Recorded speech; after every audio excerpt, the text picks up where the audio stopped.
Queridas irmãs, queridos irmãos, como sabem, nossos encontros nas noites de segunda e de quinta-feira são endereçados, são direcionados pelo Evangelho segundo o Espiritismo. Capítulo a capítulo vamos abordando os temas que ali são tratados. E as pessoas que quiserem poderão acompanhar isso em suas casas, fazendo a leitura anterior ou posterior do tema que estamos trabalhando. Estamos nos acercando do final do capítulo 5º. Bem-aventurados os aflitos. Um capítulo bastante longo, prenunciando, obviamente, a duração igualmente longa das aflições humanas, variadas na nossa criatividade. Porque, naturalmente, encontramos motivos variados para a infelicidade. No entanto, o trecho final do Evangelho, neste capítulo, dedica-se à resposta pelos Espíritos de algumas questões que Allan Kardec propõe. E se você não tem o Evangelho na cidade onde você mora, por não haver livraria espírita, ou por você não ter facilidade de acesso, no nosso site Mensagem Fraternal, este endereço eletrônico que você verá passar aí na tela do seu computador, você encontrará todas as obras básicas. Livro dos Espíritos, Livro dos Médiuns, o Evangelho, o Céu e o Inferno e a Gênese. Além de outras obras. Obras espíritas, para download gratuito. Cópia de graça.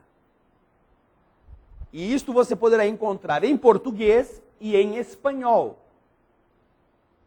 O site Mensagem Fraternal tem um compromisso com a divulgação da doutrina espírita para o mundo hispânico. Antes até mesmo da divulgação para o mundo lusitano ou dos nossos irmãos brasileiros. Lá na área em espanhol existem, além das obras básicas, mais de 36 livros espíritas que você pode copiar gratuitamente, pode imprimir. Você não precisa dar nem o seu e-mail, não precisa fazer o seu cadastro. Porque, infelizmente, nesses negócios de internet, que facilitam a vida, que ampliam os horizontes, ainda existem muitos lugares em que você entra, mas para desfrutar do que está lá, tem que enroscar-se com quem é dono do blog, quem é dono do site, tem que deixar um cadastro, seu e-mail, para que depois fiquem pegando no seu pé, ou te mandando informações, ou te fazendo pressão de um jeito ou de outro. Isso pode ser bom por um lado, mas não deixa de ser algo que invade a sua liberdade de não querer deixar o seu nome nem a sua identidade. A TV Alvorada Espírita e o site Mensagem Fraternal se conduzem de outro modo, porque querem que você seja livre. Livre, nós não queremos, a não ser que você queira enviar algum e-mail para nós. Mas, se você nunca quiser falar nem oi, não tem problema. O nosso desejo é que você disponha dos arquivos, que você possa tê-los, que você se enriqueça com eles se eles tiverem algum valor, e que você possa dar para outras pessoas. Possa dizer, olha, vai em tal lugar, lá tem de graça. Você entra em uma livraria, qualquer livraria. Agora, recentemente, é que você pode se sentar e ler um livro sem ninguém te incomodar. Mas alguns anos atrás, e em algumas livrarias, inclusive, você não pode nem tirar o livro muito da prateleira, porque senão estraga e aí ninguém vai comprar mais. Às vezes tinha que comprar livros sem abrir e tinha que descobrir que comprou uma bobagem quando chegava em casa, depois de ter pago o livro, que também não lhe era restituído o dinheiro. Mas na TV Alvorada Espírita e no site Mensagem Fraternal, você pode entrar, pode copiar tudo, não precisa nem dizer obrigado. E pode ir embora. Porque o nosso desejo é que isto que é do Cristo, que não é nosso, seja seu também. Então, se você quer o Evangelho, entre lá. Copie, imprima. Se não quiser imprimir, fique lá lendo na tela do computador. Não tem problema. Mas tenha o Evangelho. Na parte final do capítulo 5, encontramos algumas perguntas. Já tratamos da pergunta da semana passada, a primeira, que é a pergunta que está no parágrafo 27. Kardec quer saber se nós poderemos diminuir o sofrimento de alguém, se isso nos for possível. Ou se deveremos deixar que a pessoa sofra, para não atrapalhar a vontade de Deus que quer vê-la sofrendo. Lembram disso?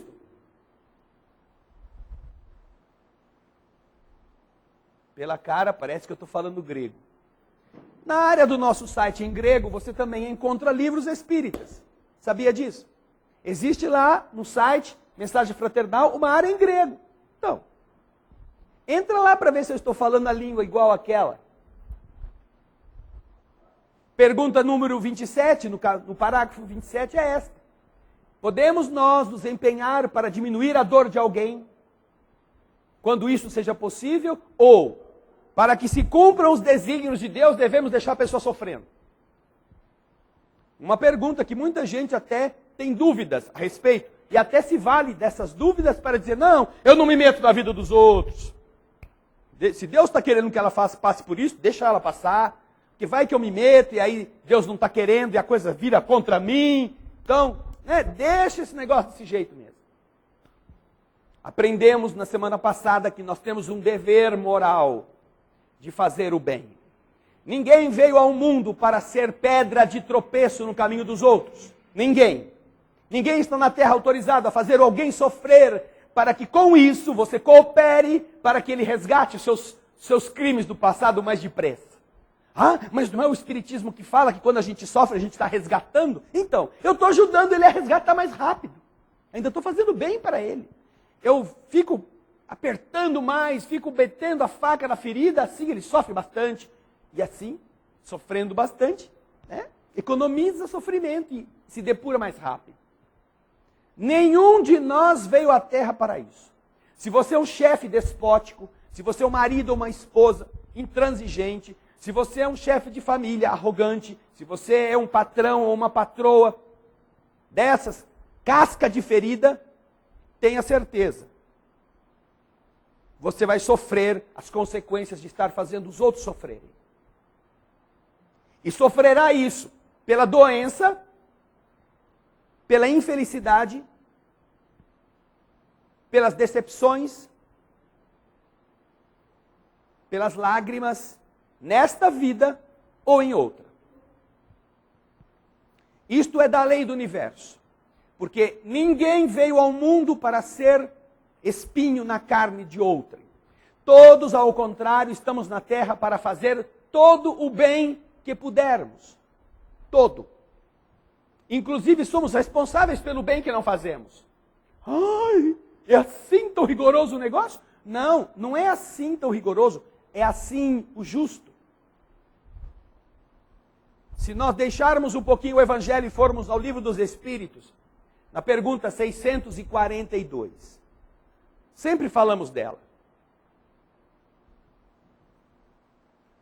Lá Kardec quer saber dos Espíritos. Se é suficiente a gente não fazer o mal para ser agradável a Deus e para a gente garantir a nossa posição futura. Posição futura, 2012, fim do mundo. Será que a sua posição futura você garante não fazendo o mal? Será que ser salvo, estar à direita ou à esquerda de Jesus, ser joio ou ser trigo, será definido por você não fazer o mal para ser agradável a Deus e garantir a sua posição futura? Pergunta Kardec. Não, dizem os Espíritos. Não é suficiente não fazer o mal. Porque para não fazer o mal, basta você se amarrar numa cadeira e não sair dali. Se você passar uma existência toda amarrado e alguém te leva uma comidinha de vez em quando, você passa a vida inteira sem fazer mal para ninguém. Obviamente. Agora, por causa disso, poderá ser candidato a receber asas angelicais? Também não, porque não se testou em nenhuma situação difícil. Não realizou nada de bom, nem para você, nem para os outros. Não é suficiente eximir-se do mal. Até tem muita gente, querido telespectador, que costuma dizer assim: olha, minha filosofia de vida é essa. Eu não faço mal para ninguém, mas também não quero que ninguém se meta comigo. Assim nós se entende. Parece quase uma virtude, não é? Eu não faço mal para os outros, eu não me meto na vida das pessoas. Ai, que pessoa virtuosa. Na verdade, isso é até uma desculpa para que ele não admita que ninguém se meta na vida dele.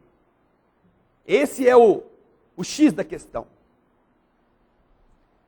Mas, na verdade, o que os Espíritos dizem vai muito além disto. Porque a resposta é muito clara. Não. É preciso fazer o bem. É muito claro o que os Espíritos estão dizendo. Basta não fazer o mal? Não, não basta. Você tem que fazer o bem. E tem que fazer o bem. Pô, mas eu já faço. Eu dou as moedas no semáforo para os pobrezinhos. Eu, de vez em quando, coopero lá na minha igreja. Eu dou o dízimo. O trízimo, o quatrízimo, não sei, mas o dízimo, pelo menos, eu dou. Eu coopero na cesta básica, ajudo na instituição que eu frequento. Então, já faço bem. Já não é suficiente? Podemos perguntar. E os Espíritos continuam respondendo. É preciso fazer o bem. No limite. Em que limite? Ah, da sua conveniência? Não, eu só tenho esse dinheirinho que eu posso. Eu só tenho esse tempinho que eu posso. Depois que eu trabalhei, que eu descansei, que eu me diverti, que eu assisti o jornal, que eu vi a novela, aí sobraram 5 minutos. 5 minutos eu posso doar. Me é conveniente. Não, eu já me aposentei. Eu fiz tudo o que eu podia fazer enquanto estava trabalhando. Agora estou aposentado. Jubilado para os que estão em outros países de língua hispânica. Ou rubilados, melhor dizendo. Então eu não tenho mais que fazer nada agora. Ai, já trabalhei muito. Ah, é? É isso então que os Espíritos consideram fazer o bem? Não. É preciso fazer o bem. No limite do seu tempo? Não. Das suas conveniências? Não. Do seu interesse? Também não. Do seu dinheiro? Também não. No limite da sua idade? Também não. É preciso fazer o bem no limite das suas forças. Você está forte? Já tem cabelo branco, mas ainda está forte? Forte para conseguir caminhar, para conseguir segurar coisas, para conseguir dar uma volta na quadra, para conseguir ficar sentado assistindo televisão, para conseguir falar mal da vida alheia? Você ainda tem força? Então, essas forças têm que estar a serviço do bem. Não é se você é rico ou se você é pobre. Se você é velho, se você é novo, se você está já retirado ou está ainda na ativa. Isso não importa. Segundo os Espíritos, você tem que fazer o bem no limite das suas forças. Por quê? Isso continua. Olha, os Espíritos não deixam mal entendido. Porque cada um será responsável. Veja só, quando a gente aprende com Jesus a responsabilidade, fazei ao próximo o que você gostaria que fosse feito a você. Ama o próximo como a ti mesmo. Nós aprendemos que nós seremos responsáveis, naturalmente, pela justiça, pelo mal que fizermos. Se fazemos o mal, responderemos pelo mal. Pedro, bota a tua espada na bainha, porque quem com ferro fere, com ferro será ferido. Vai e não tornes a pecar, para que coisa pior não venha te acontecer. consequência do mal praticado é o mal recebido. Lógica da justiça. Somos então aquinhoados pelo mal que fazemos. Mas também somos aquinhoados pelo bem que façamos. Se fazemos o bem feito por nós é patrimônio nosso. O bem que você vai fazer, ou que você tenha feito, falará a Deus a seu respeito. Não é você, não são os seus amigos espirituais, não é o seu espírito protetor, não, é o bem, o sacrifício que você tiver feito, dos seus interesses, do seu conforto, da sua riqueza, das suas conveniências. Deixarão atrás de você uma esteira de luzes que anunciarão ao Pai que por ali passou um arauto do Evangelho da bondade. Não importa que religião ele tivesse. Então nós receberemos também o bem que façamos. Somos responsáveis pelo mal que fazemos, pelo bem que fazemos. Mas na pergunta 642 do Livro dos Espíritos, nós aprendemos que somos ainda responsáveis por todo o mal que decorra de um bem que a gente não fez quando poderia ter feito. Veja só como a responsabilidade é muito maior. É justo que eu receba o mal que eu fiz. É justo que eu receba o bem que eu fiz. Mas, na visão do universo, também é justo que você receba a cota parte correspondente do sofrimento que surgiu no mundo porque você se omitiu de fazer o bem, quando poderia ter feito. Veja como é sério o negócio. Daí, este parágrafo 27, que já comentamos semana passada, coisa velha. Ser tão atual. É preciso fazer o bem, no limite das suas forças. Porque você será responsável. Se algum mal acontecer, de você não ter ido fazer o bem que poderia ter feito, você terá parte nisso também. Por preguiça, hoje é... Justo hoje, que é o dia do meu descanso. Hoje eu não vou. Diz que eu não vou, que não sei o quê. Por uma conveniência, quando você poderia ter ido, poderia ter conversado, poderia ter escutado uma pessoa, poderia ter dado um consolo da sua presença, da sua visita. Não ia arrancar nenhum pedaço. Se alguma coisa ruim acontecer por causa dessa sua falta, você terá responsabilidade nisso. Vamos fazer de conta que a pessoa se mate. Aquela que precisava da sua presença. Naturalmente que você não será acusado de homicídio. Nem será responsável por receber a carga do suicídio. Mas pesará na sua conta ter sido convidado a fazer algo para salvar aquela pessoa naquele momento de tragédia. E você não ter ido fazê-lo. Pesará naquilo que o mundo espiritual nos revela ser a nossa conta kármica, da nossa indiferença, do nosso acomodamento. Por isso é que é tão importante, já a pergunta 27. Mas, agora, vamos àquela que hoje nos compete averiguar, meditar, que é a que está prevista no capítulo 28, ou melhor, no parágrafo 28 do capítulo 5. A situação é a seguinte: um homem está agonizante, vítima de cruéis sofrimentos. Sabe-se que seu estado é desesperador. É permitido poupar-lhe alguns instantes de angústia apressando o seu fim? Pergunta que Kardec faz em 1800 e alguma coisa. Já tratando de uma agonia, de uma dúvida que vem torturando a consciência das pessoas. No apressar a morte, no modificar o destino, com a ideia de que está fazendo um benefício. A chamada eutanásia. O prefixo eu no sentido de bom, de adequado, agregado à palavra thanatos, do grego morte.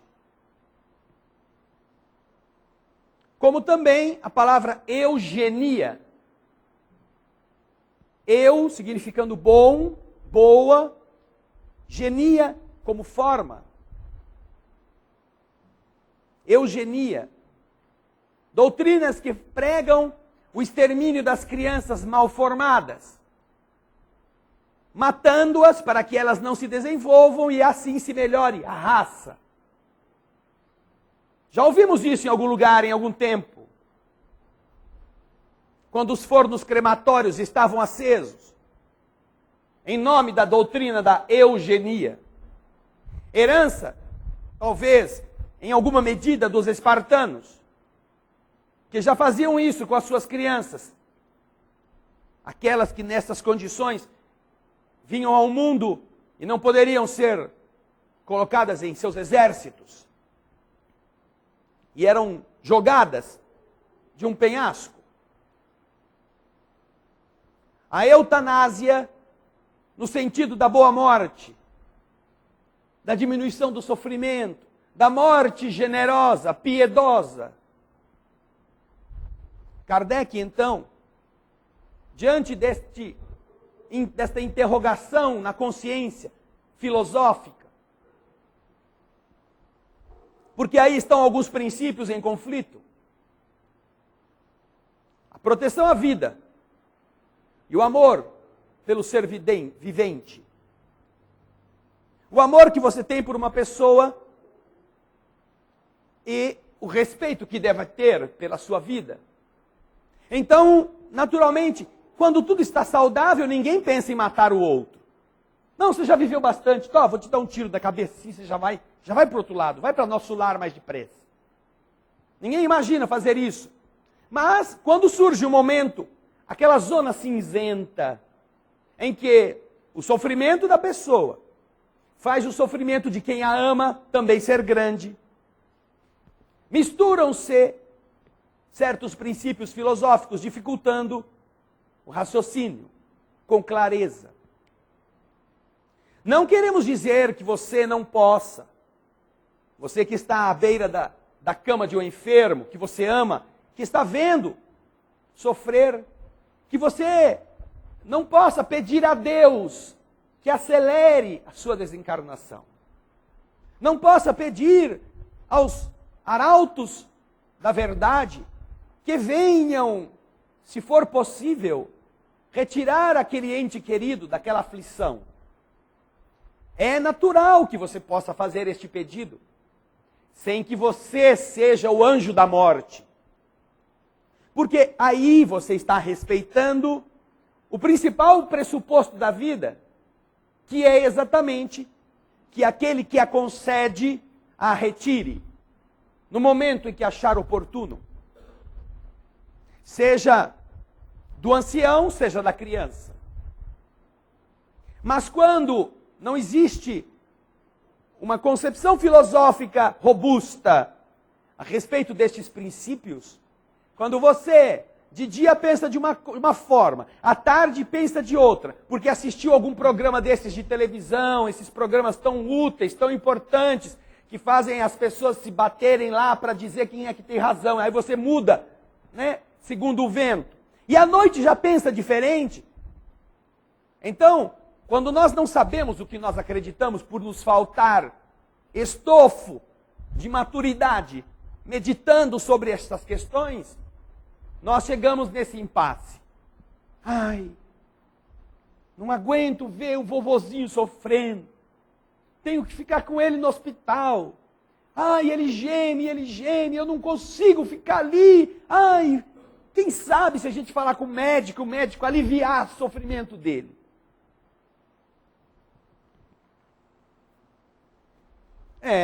Foi você que o criou? Ah, não fui. Foi Deus. Mas eu já estou pedindo para Deus e Deus está meio surdo, não me dá ouvido, então... Você então quer arvorar-se em Deus? Não, eu não, vou falar com o médico. Ah, então você quer passar essa responsabilidade para um médico, que jurou defender a vida quando fez o seu juramento. Ah, não sei, né, mas aí isso é problema do médico. Então...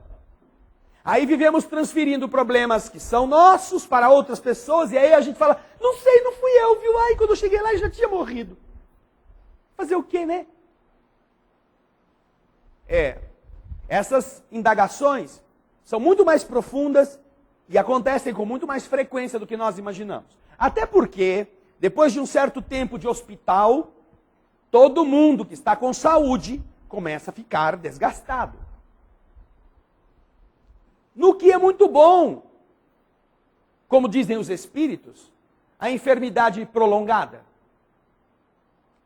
É muito boa a enfermidade prolongada porque ela ajuda a família a se preparar para a despedida. Porque de tanto ver aquele ser definhando, só uma pessoa muito inconsequente vai ficar ali querendo prendê-lo. Para que ele continue sofrendo, mas vivo comigo. Além do fato de despesas hospitalares, de compromissos com horários, com sacrifícios de outros interesses, geralmente financeiros, porque alguém tem que ficar lá, alguém tem que ir na visita, alguém tem que perder o seu tempo. Ajudarão também as pessoas a entenderem que às vezes é melhor mesmo libertar para que o vozinho possa viajar. Agora, se o vozinho está meio teimoso e não está querendo, mesmo com essa liberdade que você já deu, partir, então Kardec pergunta, é possível que o homem possa acelerar, nesses casos assim, não é em todo caso, né? Nesses assim, que a pessoa já está agonizando, vítima de sofrimentos cruéis, sabe-se que o seu estado é desesperador. É permitido poupar alguns instantes de angústia, apressando-lhe o fim? Lembram-se, não faz muito tempo, aconteceu uma discussão nos Estados Unidos sobre a eutanásia de uma moça, que seus pais queriam desligar os aparelhos que a mantinham viva, com a alimentação que já estava ali sendo fornecida há mais de 10 anos.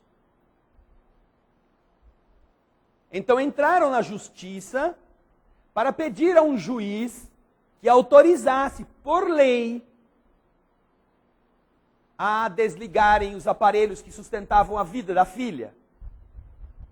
Porque já estava morta há 12, 15 anos. E então, com idas e voltas, conseguiram por fim uma autorização e desligaram as máquinas que abasteciam o corpo de alimento. E o corpo abastecido, funcionando como uma máquina, ele faz o metabolismo e, naturalmente, a vida continuava. Quando parou de receber a infusão nutritiva, o corpo foi definhando e morreu. Menos de 2 semanas depois, no mesmo país, as manchetes do jornal eram as seguintes: homem em estado de coma há 15 anos acorda no hospital e começa a conversar com quem estava do lado dele. Uma pessoa em iguais circunstâncias, em estado de coma há 15 anos, vegetando num hospital, de repente, sem ninguém explicar como, abriu os olhos. Oi, Tudo bom aí, telespectador?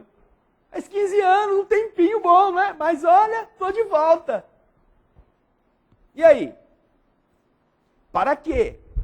Havia a comunidade americana se debatido filosoficamente na questão deixa morrer, não deixa morrer, deixa morrer, não deixa morrer, e a justiça, que é a instância adequada, pelo menos num mundo em que as leis funcionam, em que estamos vivendo dentro de uma legalidade, pode dizer, tire os aparelhos ou não tire, a justiça tinha autorizado.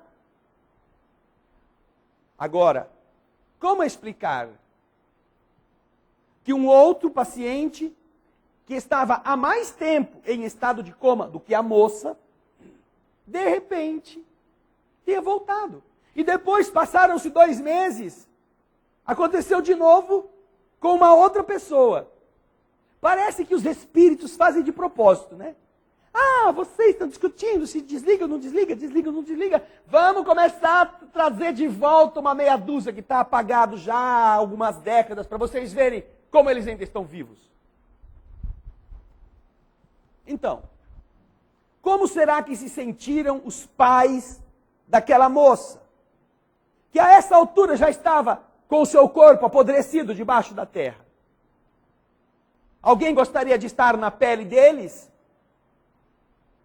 Como pai que ama, que tem sempre uma esperança de ver o filho de volta. Agora, com uma notícia assim assustadora de que alguém que estava apagado há mais tempo do que a própria filha, apareceu de volta. E continuou conversando, como se nada houvesse acontecido. Então, Kardec pergunta, podemos fazer isto? Por amor, por compaixão? É lícito que de repente nos arvoremos em deuses que tiram a vida, porque temos pena? Será que a capacidade da misericórdia é a de destruir a vida dos outros? Só porque algum médico atestou que essa pessoa não tem volta? Sábado, na pintura mediúnica, acercou-se uma senhora com a seguinte história. Eu quero falar com você porque não tenho tido tempo de te explicar. E quero te dar um relato de uma mãe,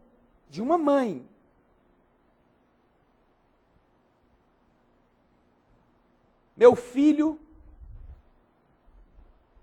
na última consulta que fez ao médico, havia recebido o diagnóstico de ter 3 meses de vida somente. Só 3 meses. Você já imaginou como mãe ouvir isso de um médico? Que o seu filho só vai viver mais 3 meses e você vai vê-lo morrer diante dos seus olhos? E nestas condições de angústia, restou a eles procurar Deus. E procuraram Deus com o coração aberto. E então ela comentava comigo que aquilo que os médicos que estudaram tanto lhe haviam afirmado que duraria 3 meses, depois que o filho dela começou a ser tratado espiritualmente, já fazia 1 ano.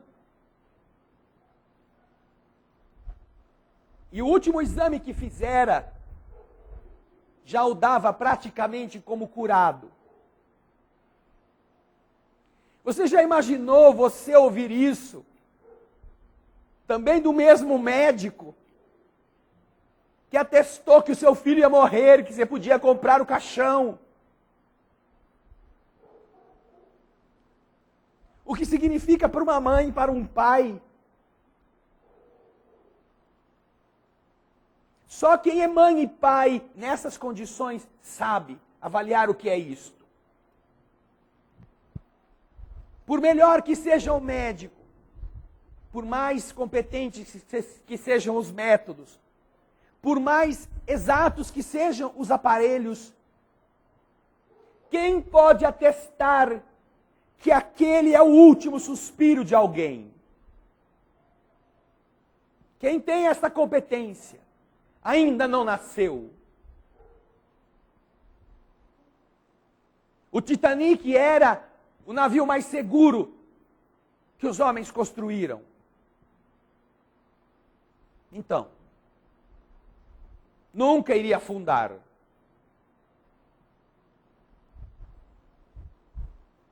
Sabemos qual é o destino dele. A eutanásia, portanto, pode ter um contorno de compaixão, mas só justifica este contorno deste modo a ingenuidade de quem a propõe, considerando que esta pessoa de verdade é ingênua, por não ter maturidade para meditar filosoficamente nos conceitos que estão envolvidos neste caráter. E a resposta dos Espíritos, generosa e precisa, não deixa dúvida. Quem, pois, vos daria o direito de prejulgar os desígnios de Deus? Não pode Deus conduzir um homem à borda do fosso para daí retirá-lo, a fim de fazê-lo retornar a si mesmo e de conduzir a outros pensamentos? Experiências de quase morte. Livros que atestam milhões de casos em que pessoas, por doenças, por acidentes, por cirurgias, são atestadas como mortas. Seu corpo esfria, adormecem nos necrotérios à espera da família e dos procedimentos fúnebres, e horas depois regressam ao corpo vivo. Experiências de quase morte, chamadas na técnica de EQMs. Livros que não são espíritas, pululando por toda parte. Não é um, não são dois, são milhares, que chegam aos milhões, de pessoas que já passaram pela experiência de quase morte. Estiveram mortos, ou pretensamente mortos pela medicina, e continuam vivos. E por que tiveram que passar por isso? Porque a maioria diz que encontrou um lugar tão lindo, tão maravilhoso, que não queria mais voltar. E alguém lhe diz, daqui você não pode caminhar, você ainda tem que voltar porque tem coisas a fazer. E todas estas pessoas recobram sentidos no corpo, com uma outra ideia do que seja a responsabilidade de viver. Porque se envergonham da inutilidade de seus dias, das coisas que não estão fazendo, da importância do amor na existência humana, valorizam mais a família, passam a amar os seus filhos, mais do que o seu trabalho, do que seu carro, do que seu vestido, do que sua maquiagem, do que o seu dinheiro. Passam a ter prazer de vê-los crescendo. Porque de verdade, por alguns minutos, estiveram na vida real. E acordaram para a vida de ilusão que estavam levando na terra. Não pode Deus levar alguém como tem levado essas milhões de criaturas no mundo inteiro à borda do precipício para dali tirá-los, para dali resgatar o espírito perdido e dar-lhe uma noção lúcida de responsabilidade. Veja, agora você ainda tem um tempo. Você não morreu. Aproveite. Porque você não vai morrer. Esse é o problema. Você não morre. O problema é que você não tem como passar uma borracha nas burradas que fez pelo nada que não existe. Você vai ter que ser responsável pelo nada que fez, porque continuará existindo. Então, muitas vezes, a lei do universo permite que um espírito, em uma situação assim, entre em contato com a realidade que o espera, para depois ser devolvido à vida e dar um outro sentido à própria existência. Então, não pode ele conduzir um homem à borda do fosso para daí o retirar, a fim de fazê-lo retornar a si mesmo e de o conduzir a outros pensamentos? Em qualquer extremo que esteja um moribundo, ninguém pode dizer com certeza que a sua última hora chegou. A ciência jamais se enganou em suas previsões. Sei muito bem, diz o Espírito de São Luís, sei muito bem que há casos aos quais se pode considerar com razão como desesperadores. Mas, se não há nenhuma esperança fundada de um retorno definitivo à vida e à saúde, não existem inumeráveis exemplos em que, no momento de dar o último suspiro, o doente se reanima e recobra suas faculdades por alguns instantes? Pois bem, essa hora de graça que lhe é concedida pode ser para ele da maior importância, porque ignorais as reflexões que poderia fazer o seu espírito nas convulsões da agonia. E quantos tormentos pode lhe poupar um relâmpago de arrependimento? Mesmo que o seu corpo desencarne, mesmo que não haja esperança para ele voltar. Ninguém sabe o que aprende um espírito quando se acerca do momento de partir.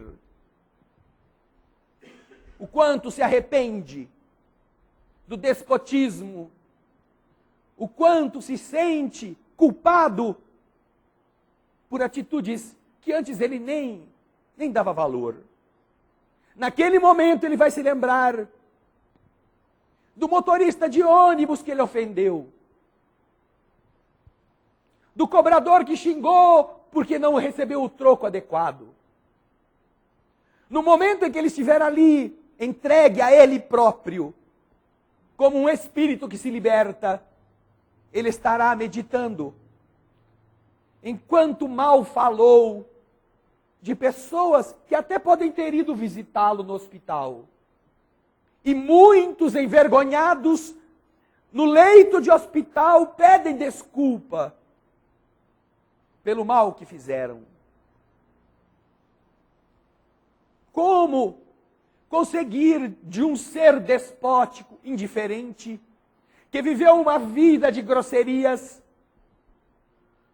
que se arrependesse antes, quando nenhum conselho foi capaz de tocá-lo, nenhuma oração ele escutou, nenhum sentimento nobre o comoveu, mas que na hora em que ele se vê diante do desconhecido, em que não adiantará mais ser grosseiro, em que ele não é mais nenhum barão dos negócios, em que ele não é mais o poderoso empresário, nem o político de nome, em que ele vai se igualar aos mendigos da rua, enterrados em qualquer vala, sem identificação. Nesta hora, vocês não imaginam quanto pode arrepender-se o espírito dos erros cometidos. Não que isto vá justificá-los, mas qualquer transformação eficaz só pode acontecer quando a gente assume que errou, ao invés de pôr a culpa nos outros.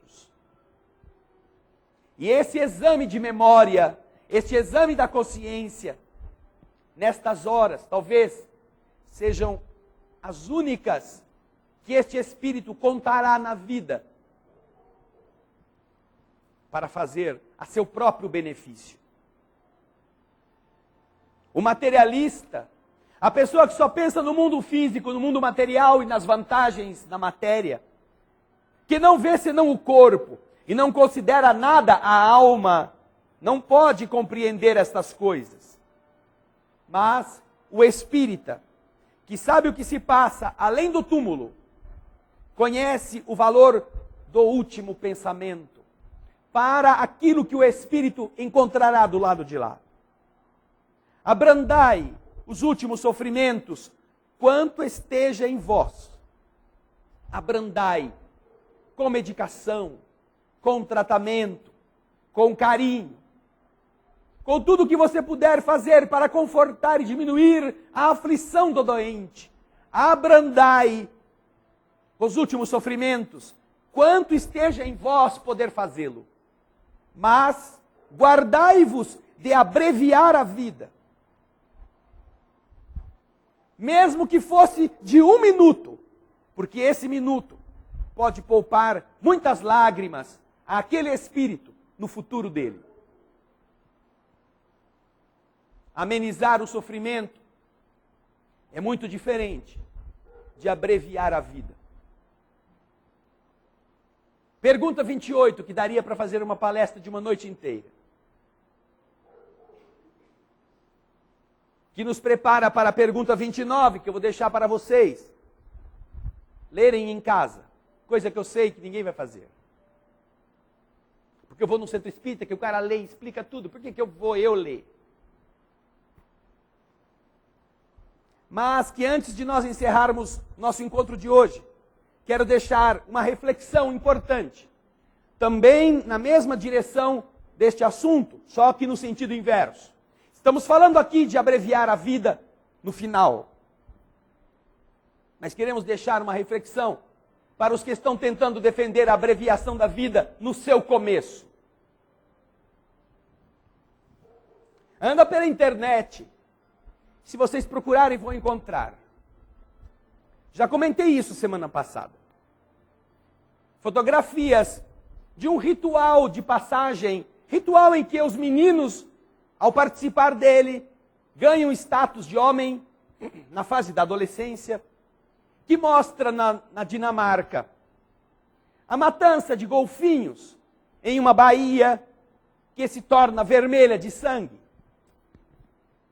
Uma atitude grotesca, animalesca, algo parecido quase como nossa farra do boi, ou como qualquer matança em briga de galo, ou desses tipos de condutas que são piores do que as dos bichos. Que não merecem nenhum tipo de aplauso, mesmo quando se justifiquem pelo folclore, pela tradição de uma nacionalidade. E que merecem o apoio todas as pessoas que estão lutando contra isto. Que estão mostrando essas fotografias. Que estão fazendo abaixo-assinados pela internet para que você seja mais um que apoie essa condenação pública na Dinamarca. Dos países mais civilizados, de melhor poder aquisitivo da Terra. Agora vejam que coisa interessante. No dia 1º de janeiro de 2002, a população da Dinamarca era de 5.368.354 habitantes. Segundo os dados do Ministério das Relações Exteriores da Dinamarca. Não estou inventando isso. Está no site do Ministério das Relações Exteriores da Dinamarca. Existia, em 1º de janeiro de 2002, portanto, pouco mais de 7 anos atrás, 5.300.000 pessoas da Dinamarca. Ou seja, só a cidade de São Paulo é quase 4 vezes maior do que a Dinamarca, em volume de gente. 6 anos antes, na Dinamarca, em 1996, contaram-se 70.000 nascimentos vivos de crianças, não de golfinhos. E no mesmo ano em que nasceram 70.000 crianças, contaram-se também em estatísticas oficiais 18.000 abortos.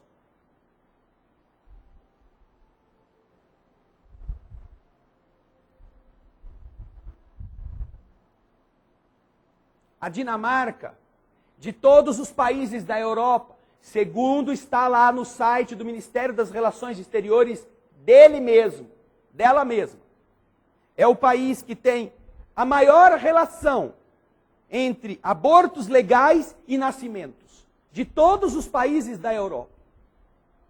É o país que mata mais criança legalmente, comparada às crianças que nascem. Nunca vi, nunca recebi nenhum abaixo-assinado de ninguém protestando contra a matança de crianças. Que eu acho que deveria ser, no mínimo, antecedente à matança de golfinhos. Só que a matança de crianças é feita de maneira limpa. Em hospitais, em clínicas, ninguém vê o sangue do feto escorrendo pelo meio-fio da rua. Mas já imaginaram juntar 18 mil crianças, fetos, embriões, numa baía e matá-los no mar e enchê-lo de sangue? O que será que é pior?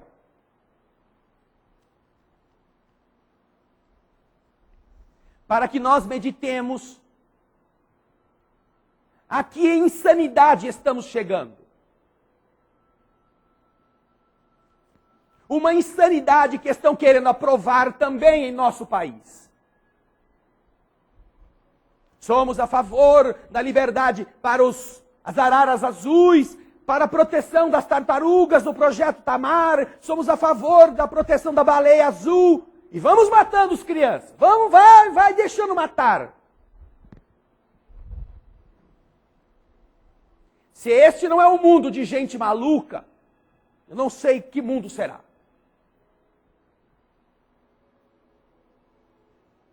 Matanças higiênicas. Isso aconteceu na Alemanha. Mas está acontecendo pelo mundo. Enquanto os que pensam estar defendendo a natureza estão se batendo pela morte dos golfinhos, que precisam ser defendidos, sim. Deixa matar crianças. Num país em que 70 mil nasceram vivos, 18 mil não nasceram. Que se sabe, não é? Porque existem estatísticas por baixo de panos por aí. Existem abortos não oficiais. A ONU, falamos semana passada, nas suas estatísticas oficiais, reconhece que em um ano, 46 milhões de abortos são feitos no mundo. Então, alguma coisa está errada.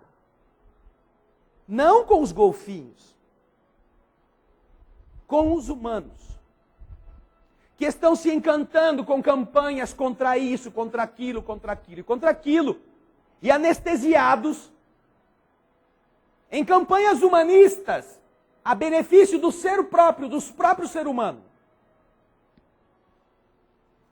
Repetindo, somos a favor da tartaruga, somos a favor da arara azul, do mico-leão dourado, somos a favor do mono-carvoeiro, a favor dos lobos da Sibéria, a favor dos golfinhos da terra. Mas não podemos deixar também de ser a favor do ser humano. Porque nos estamos encantando com certas campanhas da moda e fazendo de conta que o resto pode. Procurem, vocês vão ver as imagens na internet. Mas procurem também a questão do aborto.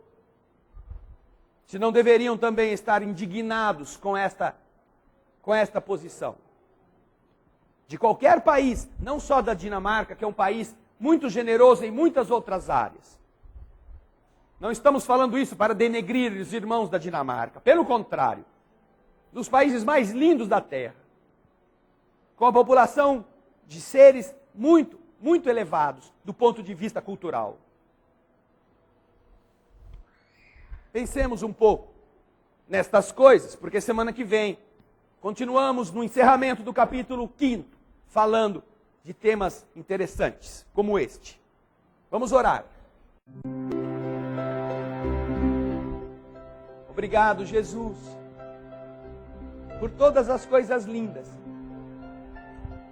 que o mundo espiritual oferece aos seres encarnados, nas dádivas sublimes da vida, da inteligência bem intuída, do sentimento apoiado, para que em nenhum instante ele se admita derrotado.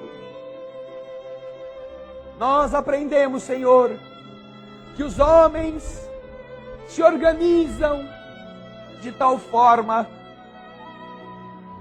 que encanam a água que retiram de um rio e colocam nas casas das pessoas com um medidor. E ao final de cada mês, uma conta há de ser paga, sob pena daquela família perder o fornecimento da água. Mas olhamos para Deus, que abastece a terra com todos os oceanos, que dessaliniza a água do mar para que ela se transforme em água doce dos rios, que faz chover em toda parte, no equilíbrio da vida, e em qualquer chuva, basta colocar as vasilhas ao relento, que elas se repletarão, elas se encherão, sem nenhum pagamento. Como é bom entender as bênçãos desinteressadas, as coisas generosas que nos são dadas, e como ainda nos falta aprender a fazer as coisas do mesmo jeito, ainda cheios de defeitos, muitas vezes medimos o sentimento do bem pelo tamanho das conveniências ou pelo receio de que nos custe muito caro, confundindo bondade com salário, generosidade com gasto. Ainda, Senhor, séculos e séculos de atraso, de ligação inferior com a matéria, pesam em nossa alma, que muitas vezes se recusa a voar livre das amarras. Mas te agradecemos as dádivas sublimes que o Consolador prometido nos oferece, que nos faz entender o horizonte que se abre, que nos abastece com ideais, com luzes, com o rumo do crescimento na direção das estrelas. Obrigado, Senhor, por nos deixar vê-las. Obrigado por nos deixar cantar mais uma vez aquilo que iremos cantar. Almas do céu, ouvi o doce canto do fundo do coração, com calor repleto de perfume.